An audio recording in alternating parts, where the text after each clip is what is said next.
La société Starbucks a été condamnée à payer une lourde amende après le licenciement de l'une de leurs employées sur la base de discrimination raciale. On voit ça ensemble.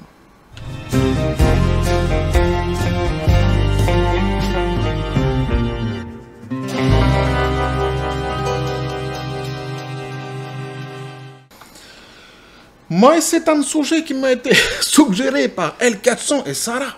Alors l'un, c'était sous les commentaires de la précédente vidéo, et l'autre, sur le Twitter de la chaîne. Je les en remercie, évidemment, tous deux, vivement. Petit café, les copains.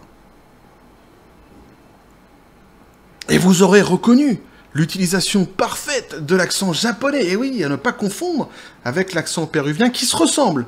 Hein, évidemment, donc on peut évidemment les confondre de temps en temps, je peux bien le comprendre, mais non. Rien à voir, là, c'était bien l'accent japonais, hein, que je maîtrise, évidemment, à la perfection. Donc, ici, pour être sur un sujet plus sérieux, un sujet qui est en dehors de la pop culture, quelque part, mais je m'autorise de temps en temps de faire du hors-piste, vous le savez, et bien que, si je décide que quelque part il rentre dans la boîte de la pop culture, eh bien, je décrète, comme un accord entre moi-même et tous les autres participants du vote, hein, pour Starbucks, donc moi-même et du coup moi-même, que Starbucks donc peut rentrer dans la boîte de la pop culture sans aucun problème. Mais ici, c'est surtout que l'histoire est assez édifiante en fait, puisqu'elle est représentative du malaise, de la maladie quelque part de notre époque, hein, de cette idéologie qui s'est justement emparée de notre époque, qui est l'idéologie woke, et de ce qu'elle peut engendrer comme dérive assez infâme. Hein. Ici, c'est ce qu'on va voir avec cette histoire qui, en plus de ça, est assez folle. La somme, l'amende, hein, qui était payée par Starbucks aussi est assez folle. Et vraiment, elle est vraiment représentative de ce qui est en train de se passer actuellement, de cette idéologie. Alors ici, c'est aux États-Unis, parce que c'est vrai que ça reste l'épicentre de cette force idéologique, hein, woke, mais malheureusement, eh bien, ça passe les frontières. On l'a vu dernièrement avec des histoires en Angleterre, mais même plus récemment en France aussi. Il se passe des choses quand même assez folles, et il y a vraiment des dérives, hein, qui sont liées à cette idéologie, qui sont vraiment hallucinantes, et pour le moins infâmes pour certaines, pour beaucoup même d'entre elles, et c'est justement ce qu'on va voir ici. Et donc on nous dit, l'ancien directeur de Starbucks a reçu 25,6 millions de dollars en procès pour avoir été licencié après l'arrestation de 2 hommes noirs en 2018. Et ça a fait du pancake sans classe à faire. Alors, Shannon Phillips a remporté 600 000 $ en dommages et intérêts compensatoires et 25 millions de dollars en dommages et intérêts punitifs après qu'un jury du New Jersey a découvert que la race était un facteur de son licenciement. Je passe le bonjour, du coup, à mes cousins du New Jersey. J'ai des cousins au New Jersey et aussi au Québec. Mais je leur passe tous le bonjour, d'ailleurs. Hein. Si vous passez par là et que vous regardez cette vidéo, vous avez mes salutations les plus distinguées, évidemment. Donc, les jurés du tribunal fédéral ont accordé 25,6 millions de dollars à un ancien directeur régional de Starbucks qui a allégué qu'elle et d'autres employés blancs avaient été injustement punis après que les arrestations très médiatisées de 2 hommes noirs dans un établissement de Philadelphie aient eu lieu en 2018.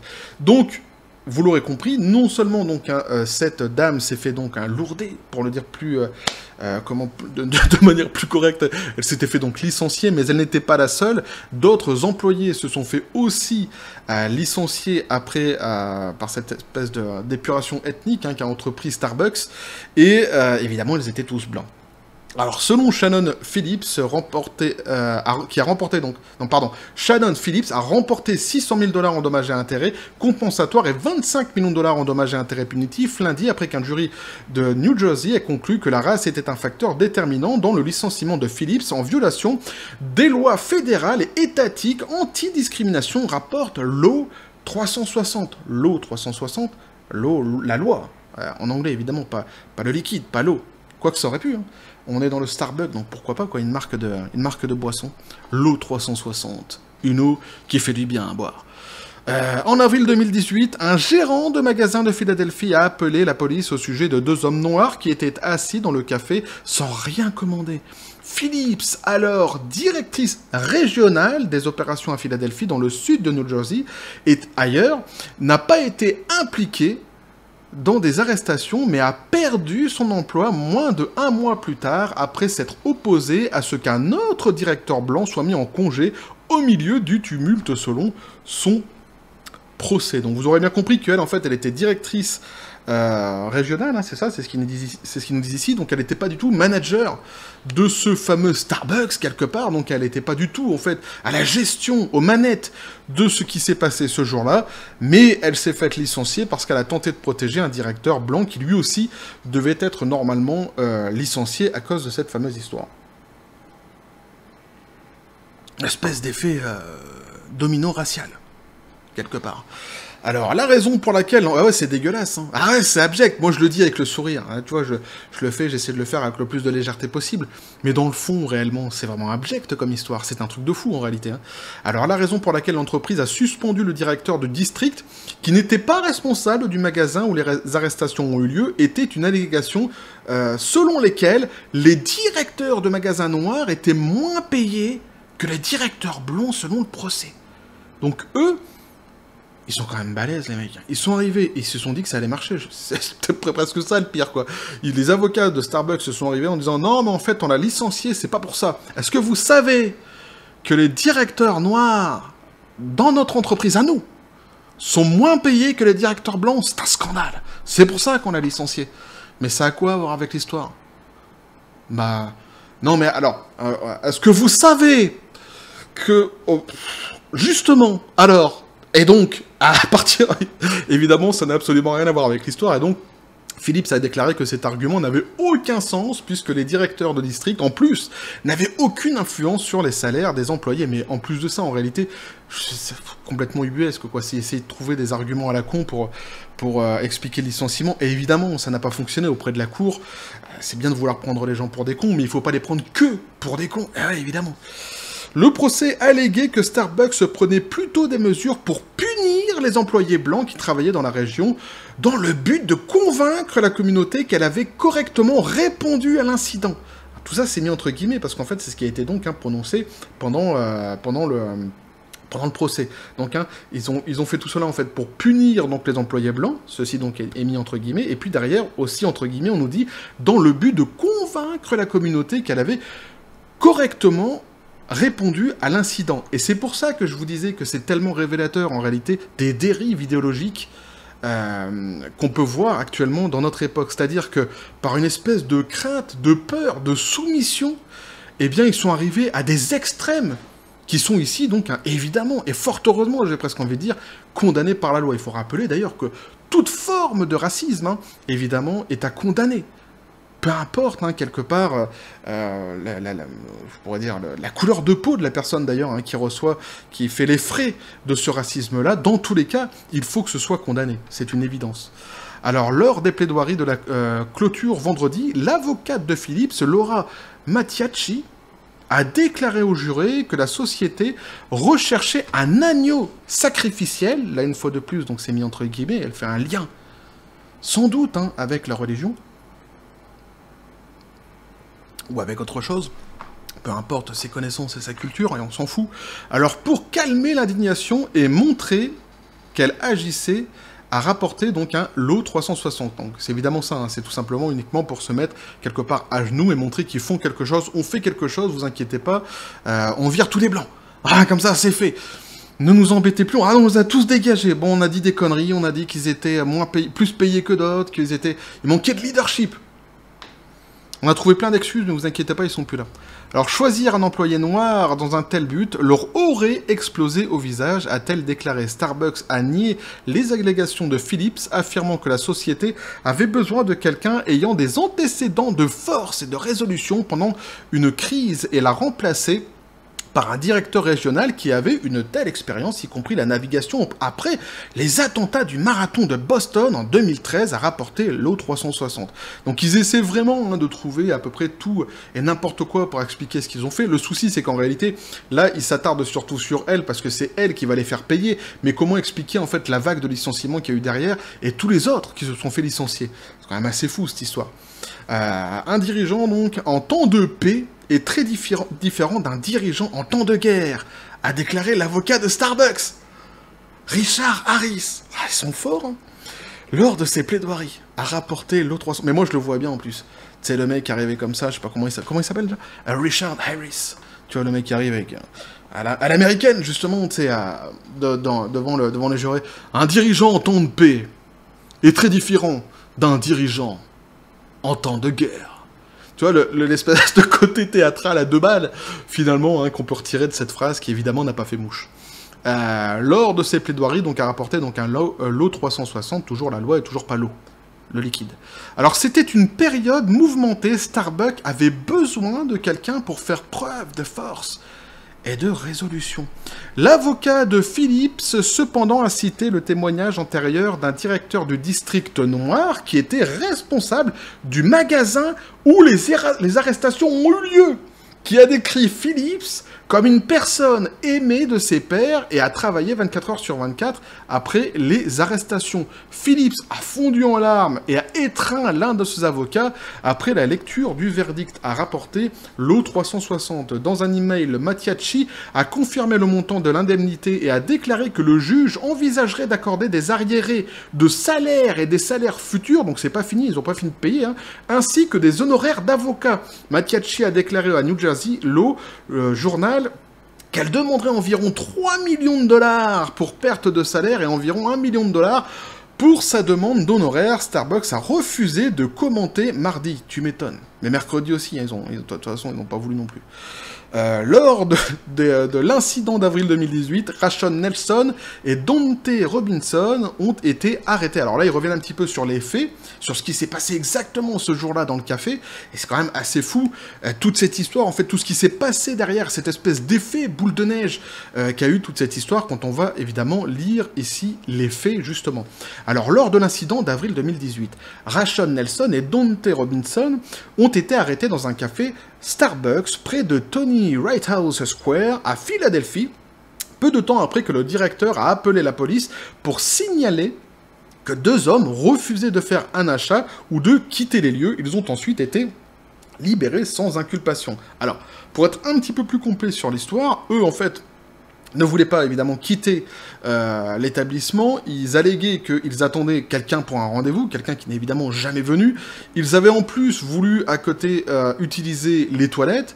Et la politique de Starbucks, à cette époque-ci, puisqu'elle a changé aujourd'hui, était de dire que si vous ne consommez pas dans l'établissement, vous ne pouvez pas profiter des toilettes. C'est assez idiot, j'en conviens, mais c'était la loi de Starbucks à cette époque-ci. Donc le mec, il était tout à fait dans son droit d'appeler la police pour faire sortir donc ces gens qui ne consommaient pas et qui prenaient place dans son établissement. La vidéo de l'arrestation a provoqué un tollé national et conduit l'actuel PDG de Starbucks à s'excuser personnellement auprès des hommes. La société a ensuite conclu un accord avec les 2 hommes pour une somme non divulguée et une offre d'enseignement universitaire gratuite. Quand tu sais ce que ça coûte aux États-Unis, c'est quand même pas mal déjà. La société a également modifié les politiques de magasins et fermé des sites à travers le pays pendant une après-midi pour une formation sur les préjugés raciaux. C'est quand même extraordinaire. Ils font faire une formation à leurs employés sur les préjugés raciaux pendant que eux, ils dégagent quantité de personnes parce qu'ils sont blancs. Typiquement comme des bons racistes. C'est quand même... Je vous dis, cette histoire est folle, moi ça m'a fait halluciner. Les 2 hommes ont également conclu un accord avec la ville de Philadelphie pour $1 symbolique. Chacun a une promesse de responsable de mettre en place un programme de $200 000 pour les jeunes entrepreneurs. Le département de police de Philadelphie a adopté une nouvelle politique sur la façon de traiter les personnes accusées d'intrusion sur une propriété privée, mettant en garde les entreprises contre l'abus des autorités policières. Donc voici ce que pouvait nous dire à l'article. Alors je ne sais pas comment ça se passe exactement aux États-Unis, visiblement, les magasins sont tout de même des propriétés privées. Pour une petite anecdote, moi, ça m'est arrivé en France, à l'époque où j'avais moi-même donc un commerce en France, où il y avait des gens qui étaient, alors on n'était pas loin d'un quartier dit sensible quelque part, et il y avait des jeunes gens qui étaient arrivés comme ça dans le magasin et qui voulaient essayer de faire diversion en parlant à la caissière, tout en essayant de piquer des choses dans le magasin, et sans rien acheter, évidemment. Et donc moi, j'avais un petit peu suivi le délire, j'étais avec d'autres personnes dans le magasin qui étaient venues... m'épauler dans certaines affaires, mais on s'en fout, ça n'est pas le sujet. Bref, et donc on avait été voir ces jeunes gens et on les avait demandé de sortir. Ce sur quoi ils m'avaient sorti, non, mais vous n'avez pas le droit de nous sortir puisque c'est un établissement qui est public. Or, c'est faux. En réalité, c'est ce que je leur avais dit. Non, c'est un établissement privé qui est ouvert au public. Et précisément, en fait, je fais ce que je veux. C'est-à-dire que si j'ai envie de vous dégager du magasin, j'ai tout à fait le droit de le faire, en raison surtout, hein, parce que s'il n'y a pas de raison, évidemment, c'est évidemment pas à faire, mais ici, il y avait des raisons de le faire. Et donc, mais je sais, voilà, pour la petite anecdote, je sais pas comment vraiment ça se passe aux États-Unis, mais les gens ont toujours l'air choqués, en réalité, quand certaines de ces choses peuvent arriver. En réalité, c'est assez simple, hein. Quand vous avez un établissement, que vous ouvrez un établissement, ici, c'est un établissement à table, hein. C'est des gens qui se mettent à table et qui doivent consommer normalement à table, ou alors à emporter, mais en règle générale, si vous y restez, c'est pour justement consommer, et bien évidemment, toutes ces places qui sont occupées, si vous ne consommez pas, ce sont des places qui sont occupées pour rien, et du manque à gagner, évidemment, pour l'entreprise, qui, elle, continue à payer les factures d'électricité, etc., etc. Donc on est dans le bon sens complètement complet, en réalité, hein. Quand cette personne-ci leur demande plusieurs fois de sortir, et qu'ils refusent de le faire, prétextant qu'ils vont avoir quelqu'un qui va arriver normalement, et qui vont commander à partir du moment où cette personne sera arrivée, alors qu'ils auraient très bien pu commander un café entre-temps, hein, ça n'aurait pas non plus pété 3 pattes à un connard, mais bon, visiblement, ils ne l'ont pas fait.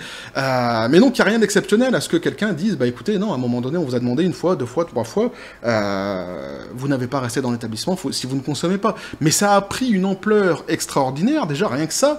Alors après, il y a l'histoire des toilettes, mais l'histoire des toilettes, moi, je trouve ça un peu tiré par les cheveux. Je suis plutôt... j'ai plutôt le parti pris, surtout en plus que ça arrive souvent quand vous sortez comme ça, quand vous avez des enfants, mais d'ailleurs, même sans avoir des enfants, mais surtout quand vous en avez, que l'un d'entre eux ait besoin d'aller faire ses besoins quelque part. Évidemment, au lieu de le faire comme des animaux dans la rue, on essaye de trouver un magasin, un endroit où il y a des toilettes. Donc c'est vrai que refuser une personne qui veut aller aux toilettes, par contre ça, même s'il n'a pas consommé, je trouve ça un petit peu tiré par les cheveux. Mais ils ont changé de toute façon cette politique-ci. En revanche, pour le reste, je trouvais ça assez légitime.